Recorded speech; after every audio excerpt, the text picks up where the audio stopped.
Very good afternoon, everyone. Welcome to the Thought Tree. Today we are here with the Hindu analysis for 9th of Feb 2022. Our prelims question of the day is, who among these following abolished the group of 40, which is also known as Turkan-e-Chehalgani system? ये medieval India का question है. एक system हुआ करता था 40 officials का. तो तुर्कन-ए-चहलगानी system और ग्रुप ऑफ 40, इसको किसने एबॉलिश किया था? इसको एबॉलिश किसने किया था आपको बताना है. ये क्वेश्चन आपको अटेम्प्ट करना है, कमेंट सेक्शन में कमेंट करके बताना है. न्यूज देखते हैं. सबसे पहली जो न्यूज है ये है परय शिक्षालय. फर्स्ट न्यूज इज परय शिक्षालय. ये स्कीम क्या है? बेसिकली वेस्ट बंगाल का इनिशिएटिव है. ये जो स्कीम है ये वेस्ट बंगाल गवर्नमेंट का इनिशिएटिव है, परय शिक्षालय, है ना. It is an open air classroom in the neighbourhood. Basically कोविड-19 की वजह से कई लोगों को अपनी स्कूल एजुकेशन छोड़नी पड़ी, जैसे स्कूल्स वगैरह भी शट है ना. तो इन्होंने एक कंसेप्ट लाया कि कोई एरिया है, खुला एरिया है, जैसे ओपन स्कूल को तो अभी रीओपन नहीं कर सकते, कोई पार्क है तो उसमें ओपन एयर क्लासरूम्स चलाएं ताकि बच्चों की पढ़ाई अफेक्ट ना हो, ओपन एयर दूर दूर बैठा के. तो ये जो स्कीम है परय शिक्षालय, ये इस प्रॉब्लम को रिजॉल्व करने के लिए वेस्ट बंगाल गवर्नमेंट ने इंट्रोड्यूस की है. Open air classroom in the neighbourhood programme for students of class 1 to 7. 1 to 7 students को ऐसे नॉर्मली पढ़ाया जा सकता है ना. एम क्या है? To encourage students who dropped out during कोविड-19 टू कंटिन्यू स्टडी. जिनको कोविड-19 की वजह से स्कूल ड्रॉप आउट करना पड़ा उनके लिए है. Okay, this is very important. Now M wrapper. ये एम रैपर जो वर्ड है बहुत इंपॉर्टेंट है. ये आप देख सकते हो प्रीलिम्स में आ भी सकता है, पूरे चांसेस हैं. M wrapper, MWRAPR. M wrapper क्या है? सबसे पहले इसको डेवलप किसने किया? ये भी न्यूज में था आज. एम रैपर जो है it is developed by IISc, India institute of science led. It is a startup जिसको IISc ने लीड किया है. IISc ने लीड किया है और स्टार्टअप है बेसिकली. ये लॉन्च हुआ है बाय IISc. ये बेसिकली एक biological transport and storage medium है. क्या है? Biological transport and storage medium. यानी जितनी ये अपनी जीन एडिटिंग लैब्स होती हैं, है ना, बायो बैंक्स होते हैं, जीनोम सीक्वेंसिंग लैब्स होती हैं, रिसर्च लैब्स होती हैं, इनके जो बायोलॉजिकल सैंपल्स होते हैं ना, उनको भी कहीं ना कहीं ट्रांसपोर्ट करना पड़ता है. तो वो बहुत ही सेंसिटिव चीजें होती है, राइट. सेंसिटिव चीजें, उनसे अगर थोड़ा बहुत भी डिस्टॉर्शन हुआ उनमें तो बहुत सेंसिटिव इंफॉर्मेशन जो है उसका नुकसान हो सकता है. तो बायोलॉजिकल सैंपल्स के ट्रांसपोर्टेशन के लिए और स्टोरेज के लिए ये बेसिकली एक इंट्रोड्यूस किया गया है सिस्टम जिसका नाम है एम रैपर. यानी इसमें अब इनको ट्रांसपोर्ट किया जा सकता है. So this is very important. M wrapper. Next is regarding Haryana cabinet. आप सबने देखा होगा कि हरियाणा कैबिनेट ने नोट दे दी है, परमिशन दे दी है. जो कन्वर्जन होता है ना, रिलीजियस कन्वर्जन, उसको बैन किया है. On what ground? Wilful conversion को बैन नहीं किया. आपका फंडामेंटल राइट वायलेट नहीं किया है, आर्टिकल 25 वायलेट नहीं किया है. The cabinet has said it has banned religious conversion affected through misrepresentation. जब आप फ्रॉड तरीके से किसी को मिसरिप्रेजेंट करके अपने आप को कन्वर्ट करवाते हो, फोर्स जबरदस्ती करवाते हो, अनड्यू इन्फ्लुएंस करवा के, कोअर्शन करके, एल्यूरमेंट लालच देके, और बाय एनी फ्रॉडुलेंट मेजर, किसी भी गलत तरीके से अगर आप कन्वर्ट करा रहे हो तो उसको ऑफेंस डिक्लेयर कर दिया गया है ना. यूपी ने भी ये काम किया है. तो बेसिकली ये आपके रिलीजियस राइट को इन्फ्रिंज नहीं कर रहा, आर्टिकल 25 को इन्फ्रिंज नहीं कर रहा.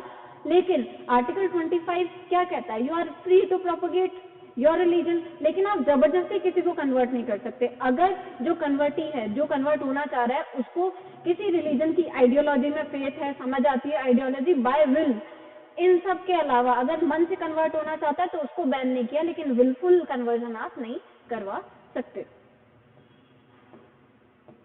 अब जो एडिटोरियल था आज, एडिटोरियल में एक बात कही गई थी कि एग्रीकल्चरल स्पेंडिंग इंक्रीज करने की जरूरत है गवर्नमेंट को, है ना. इसको एम्फेसाइज किया एडिटोरियल में. Now see, agriculture spending increase करने की क्यों जरूरत है, पहले ये डिस्कस करते हैं. जैसा कि हम सब जानते हैं, इंडिया का जो एग्रीकल्चरल सेक्टर है उसमें कुछ स्ट्रक्चरल रिफॉर्म्स की जरूरत है ना. प्रोडक्शन साइड से, सप्लाई साइड से, प्राइसेस फार्मर्स को नहीं मिल रही, प्रोडक्शन प्रॉपर नहीं हो पाता क्योंकि अभी भी काफ़ी एरिया जो है वो मानसून डिपेंडेंट है। दूसरा, जो प्रोडक्शन की क्वालिटी है वो अफेक्ट होती है क्योंकि हमारे पास फ्रेगमेंटेड लैंड है ना, अगर एक क्रॉप फेल हो जाती है तो दूसरी उगा नहीं सकते क्योंकि लैंड एरिया हमारे पास कम है। Fragmented land holding is a problem in Indian agriculture. Irrigation अभी भी कई रीजन्स में नहीं है। दूसरा, जब बन जाता है तो उसको कोल्ड स्टोरेज की फैसिलिटी हमारे पास कम है ना, वेयर हाउसेस, कोल्ड स्टोरेज, जो पेरिशेबल आइटम्स है वो खराब हो जाता है। ट्रांसपोर्टेशन की फैसिलिटी भी कहीं ना कहीं अफेक्ट करती है, ट्रांसपोर्टेशन भी हम पीछे हैं, तो सप्लाई साइड मैनेजमेंट जो है वो इम्प्रूव करना है। दूसरा, एपीएमसी मंडीज में जो प्रॉब्लम्स है वहां से फार्मर्स को दिक्कत होती है, तो एपीएमसी मंडीज और जो ई नाम वगैरह इनिशिएटिव लाए उनको और इनिशिएट हमको करना है। ऐसे आगे प्रोग्राम्स हमको लेकर आना है। तो गवर्नमेंट को स्पेंडिंग बढ़ानी है ताकि उनका जो ये टारगेट है, जैसे गवर्नमेंट ने बोला था our aim is to double farmers income by 2022, तो फार्मर इनकम डबल करने के लिए आपको एक्सपेंडिचर तो करना पड़ेगा, राइट। यहाँ पर एक इंडेक्स की बात की गई थी, ये इंडेक्स आपके लिए इंपॉर्टेंट है, प्रीलिम्स में आ सकता है। कंसेप्चुअल चीजें तो आप पढ़ते हैं, एग्रीकल्चर में भी पढ़ेंगे मेंस के लिए। इंडेक्स क्या है? AOI index. तो ऑथर ने ये बोला है कि इंडिया की जो रैंकिंग है एग्रीकल्चर ओरिएंटेशन इंडेक्स में वो अच्छी नहीं है, इसलिए गवर्नमेंट को स्पेंड करने की जरूरत है। Agriculture orientation index, agriculture orientation index क्या है? It is an index which was developed as a part of the goal 2 of sustainable development goals. आप सबने सुना होगा सस्टेनेबल डेवलपमेंट क्या होता है कि फ्यूचर जनरेशन से कॉम्प्रोमाइज ना करके, एनवायरनमेंट का ध्यान रख के हम आज अपने रिसोर्सेज को यूज करें, ये सस्टेनेबल डेवलपमेंट है। सस्टेनेबल डेवलपमेंट के जितने गोल्स हैं उसमें सेकंड गोल क्या है? जीरो हंगर, है ना। तो जीरो हंगर कब कर पाएंगे? जब एग्रीकल्चरल प्रोडक्शन अच्छा होगा। तो AOI में हमको अपनी रैंक इंप्रूव करनी है, एग्रीकल्चर ओरिएंटेशन इंडेक्स।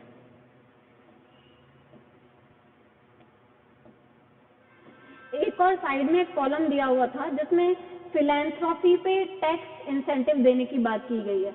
अब फिलैंथ्रोपी क्या होती है? जो लोग चैरिटी वगैरह करते हैं, तो ऑथर ने बोला है कि कुछ कंट्रीज हैं जैसे यूएस, यूके, वहां पर ये इंसेंटिव दिए जाते हैं, तो ये शो करता है कि वो कंट्रीज जो हैं वो गवर्नमेंट जो है वो फिलैंथ्रोपी को सपोर्ट करती है। अब हमारे यहाँ क्या है, पहले टैक्स ज्यादा दे रहे हैं, उसके बाद फिलैंथ्रोपी करने का स्कोप नहीं बचता है ना। तो अगर आप फिलैंथ्रोपी कर रहे हो तो उस पर गवर्नमेंट टैक्स इंसेंटिव दे, जो लोग अच्छी खासी चैरिटी कर रहे हैं उनको थोड़ा टैक्स रिडक्शन दे। तो ये बात की गई थी, इससे क्या होगा? सोशल जो हमारा वेलबींग है वो इम्प्रूव होगा, चैरिटी इम्प्रूव होने से, फिलैंथ्रोपी इम्प्रूव होने से। नाउ सी, सेमीकंडक्टर्स की शॉर्टेज अभी काफी न्यूज में चल रही है ना। इसको हमने पहले भी क्लासेस में डिस्कस किया। आज न्यूज आइटम ये आया है कि यूरोपियन यूनियन ये कह रहा है कि वो अपना सेमीकंडक्टर का जो प्रोडक्शन है उसको 4 गुना करेगा, बहुत बढ़ाने की बात हो रही है। तो सेमीकंडक्टर का यूज क्या होता है? वो ऑटोमोबाइल सेक्टर में काफी यूज होते हैं सेमीकंडक्टर। तो आपको पता होना चाहिए कि अभी सेमीकंडक्टर्स की शॉर्टेज है और ज्यादातर जो एशियन कंट्रीज हैं वहां पर ये प्रोड्यूस होता है, जैसे ताइवान, चाइना। तो यूरोपियन यूनियन ताइवान पे भी डिपेंडेंट था, है ना। अब यूरोपियन यूनियन और चाइना के बीच में लिथुआनिया को लेके भी डिस्प्यूट चल रहा था, जैसे कि हमने डिस्कस किया था। तो यूरोपियन यूनियन चाइना पे अपनी डिपेंडेंस कम करना चाह रहा है ना। तो वो चाह रहे हैं कि सेमीकंडक्टर भी खुद ही प्रोड्यूस करे। शॉर्टेज चल रही है क्योंकि पेंडेमिक की वजह से यहाँ सप्लाई चेन डिस्ट्रप्शन हो गया था। सप्लाई चेन डिस्ट्रप्शन मतलब कि पेंडेमिक की वजह से प्रोडक्शन उतना हो नहीं पाया था। अब एकदम से डिमांड बढ़ गई है, ऑटोमोबाइल वगैरह की भी, ट्रांसपोर्ट भी वापस नॉर्मल हो गया है। तो लेकिन सेमीकंडक्टर टाइम टेकिंग इंडस्ट्री है, एकदम से नहीं बढ़ा सकते, टाइम लगता है डेवलप करने में। तो यूरोपियन यूनियन कह रही कि हम इसका प्रोडक्शन बढ़ाएंगे, ऑटोमोबाइल सेक्टर में यूज होता है। नाउ सी, श्रीलंका जो कंट्री है, श्रीलंका ने अनाउंस किया है कि वो आधार, हमने आधार रोल आउट किया, आधार अपनी कंट्री में रोल आउट करेगा और इंडिया उसकी उसमें हेल्प करेगा। तो ये सिर्फ एक इन्फॉर्मेशन के लिए न्यूज थी, अच्छी बात है। इसका मतलब हमारा जो सिस्टम है, यूनिक आइडेंटिफिकेशन सिस्टम जिसको हम कहते हैं, वो एक्सेप्ट हो रहा है, वाइड स्प्रेड हो रहा है, राइट। उसकी सक्सेसफुल ये हमको, उसकी सक्सेस हमको ये शो करता है ना। अब एक न्यूज यहाँ पर है कि इंडिया का डेट टू जीडीपी रेशो जो है, debt to GDP ratio is better than Japan, USA. Finance secretary का एक स्टेटमेंट आया है कि इंडिया का जो डेट टू जीडीपी रेशो है वो यूएस और जापान से भी बेटर है। अब ये डेट टू जीडीपी रेशो क्या है? डेट यानी पब्लिक डेट कितना है और जीडीपी कितनी है। तो डेट टू जीडीपी रेशो क्या शो करता है हमको? ये शो करता है a ratio of countries public debt to its GDP, यानी जीडीपी कितनी है और पब्लिक डेट जो सरकार पे लोन है वो कितना है ना। अगर ये हायर होगा तो ये बैड इंडिकेटर है। अब ये हायर होना बैड इंडिकेटर कैसा है? If debt to GDP ratio is higher, it shows that there are lesser chances that the country would pay back its debt. अगर डेट ज्यादा है, जीडीपी कम है, मतलब अर्निंग कम है ना, तो अर्निंग कम होगी तो आप पे बैक कम करोगे, ठीक है। अगर पे बैक कम कर रहे हो उसका मतलब आप पे बोरोइंग की लायबिलिटी ज्यादा है, धीरे धीरे धीरे धीरे वो कंट्री ट्रैप हो सकती है, पूरी डेट ट्रैप हो सकती है, डेट रिडन हो सकती है, जैसे श्रीलंका के साथ हुआ है ना।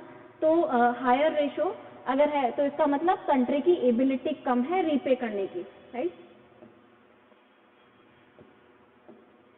तो इंडिया फाइनेंस सेक्रेटरी ने बोला है कि हम तो यूएस और जापान से बेटर पोजीशन पे हैं, so that is a good indicator for us, right. अब नेक्स्ट इंफॉर्मेशन हम देखते हैं ट्राई के बारे में।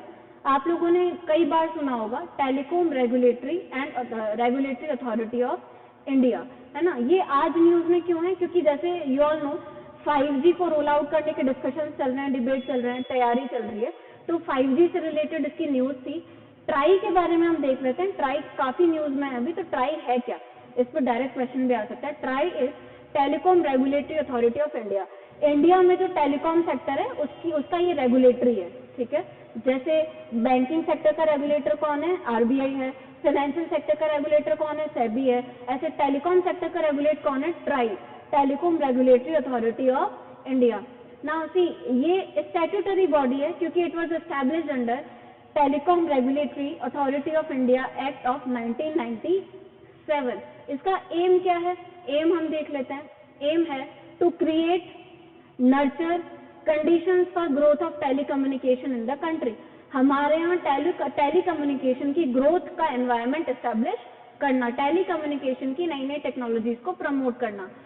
Second aim is to regulate telecom services. इसके अलावा टेलीकॉम सर्विसेज को रेगुलेट करना, रेगुलेटर है तो रेगुलेट तो करेगा ही। अभी क्या है, 5G पे काफी डिबेट चल रही है ना, 5G से कैसे कैसे 5G को किस किस सेक्टर में हमको रोल आउट करना है, उससे हमारे जो एग्जिस्टिंग सेटअप है उस पर क्या असर होगा, अलग अलग इंडस्ट्रीज पे क्या होगा। जैसे रिसेंटली हमने एयरपोर्ट का एग्जांपल लिया था कि जो 5G टावर है और जो एयरपोर्ट को सिग्नल देता है, जो एलिवेटर होता है, एलिवेशन का जो सिग्नल देता है ना, एलिवेशन का सिग्नल और उसकी जो फ्रीक्वेंसी है वो मैच कर रही है, ठीक है।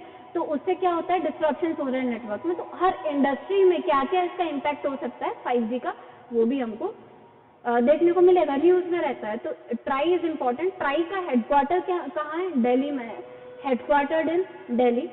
कॉम्पोजिशन अगर हम इसका देखें तो एक चेयरपर्सन होता है, 2 होल टाइम मेंबर्स होते हैं and 2 part time members are there. एक चेयरपर्सन, 2 होल टाइम मेंबर्स यानी permanent members and 2 part time members, और इन सबको अपॉइंट किया जाता है। कौन अपॉइंट करता है? Central government. All appointed by government of India और दी सेंट्रल गवर्नमेंट। तो आज का न्यूज में यही था। अच्छा, एक बार हम ये देखते हैं कि एग्रीकल्चर सेक्टर में स्पेंडिंग को स्टेप अप करने की जरूरत क्यों है ना। एग्रीकल्चर जो है ना, मोर देन अभी भी 45% पॉपुलेशन एग्रीकल्चर सेक्टर पे हमारी डिपेंडेंट है, ठीक है। लेकिन एग्रीकल्चर का जो कंट्रीब्यूशन है जीडीपी में वो बहुत कम है। तो जितना पॉपुलेशन उसमें एम्प्लॉयड है और उनका जितना कंट्रीब्यूशन है वो कम है। इसका मतलब क्या है? कहीं ना कहीं इनएफिशिएंसी है एग्रीकल्चरल सेक्टर में। अब गवर्नमेंट ही कुछ कर सकती है, राइट। अभी जैसे फार्म बिल्स आए थे, तो फार्म बिल्स जो थे they were aiming at addressing some serious agricultural problems in India, लेकिन अभी वो अनफॉर्चुनेटली इम्प्लीमेंट नहीं हो पाए। लेकिन जब भी इम्प्लीमेंट होंगे तो वो सारी चीजें, लैंड रिफॉर्म की जरूरत थी इंडिया में, एपीएमसी को रिफॉर्म करने की जरूरत थी इंडिया में, ठीक है। लैंड फ्रेगमेंटेशन, लैंड होल्डिंग, इन सबसे रिलेटेड प्रॉब्लम्स को रिफॉर्म करने की जरूरत है। एग्रीकल्चरल इंफ्रास्ट्रक्चर को भी डेवलप करने की जरूरत है। अब एग्रीकल्चरल इंफ्रास्ट्रक्चर गवर्नमेंट अगर स्पेंड करेगी इंफ्रास्ट्रक्चर में तो एग्रीकल्चरल इंफ्रास्ट्रक्चर डेवलप हो सकता है, like cold storages. Supply chain management हमको इंश्योर करने की जरूरत है, क्योंकि जैसे हमने अभी कल इकोनॉमिक सर्वे के अपने एनालिसिस में देखा था कि जो इन्फ्लेशन हो रहा है इंडिया में पेंडेमिक के बाद, it is basically due to supply chain disruption. Supply chain disruptions को अगर हमने एड्रेस कर दिया तो हम किसी भी नेचुरल कैलामिटी को उसके साइड इफेक्ट को हम मिटिगेट कर सकते हैं, है ना, वरना सप्लाई चेन एकदम से अगर कम हो जाएगी तो इन्फ्लेशन बहुत हो जाएगा। तो ओवरऑल एग्रीकल्चर सेक्टर में गवर्नमेंट की स्पेंडिंग की जरूरत हमको है।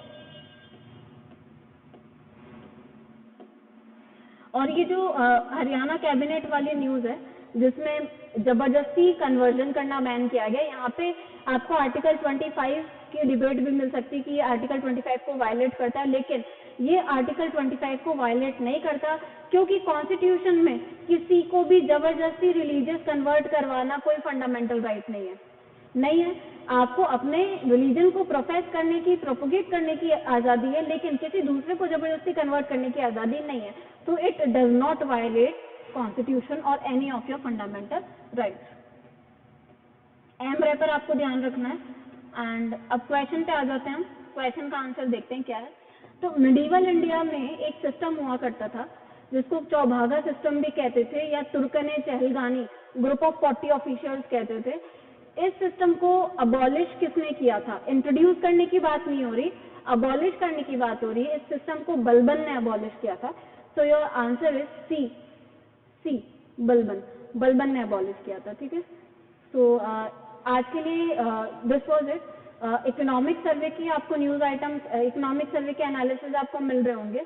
इकोनॉमिक सर्वे से रिलेटेड भी जो भी न्यूज़ है वो वैसे भी हम करंट अफेयर्स में देख लेते हैं। बाकी जिनमें डिटेल्ड एनालिसिस चाहिए होता है उनको हम अलग से इकोनॉमिक सर्वे में ही कवर करते हैं, ताकि कुछ भी डिटेल एनालिसिस आपका छूटे नहीं। तो आप सब्सक्राइब करो अगर नए हो चैनल पे, तो इकोनॉमिक सर्वे की क्लासेस भी आपको फ्री में मिल रही हैं, full detail analysis and current affairs तो रोज अपलोड हो ही रहा है।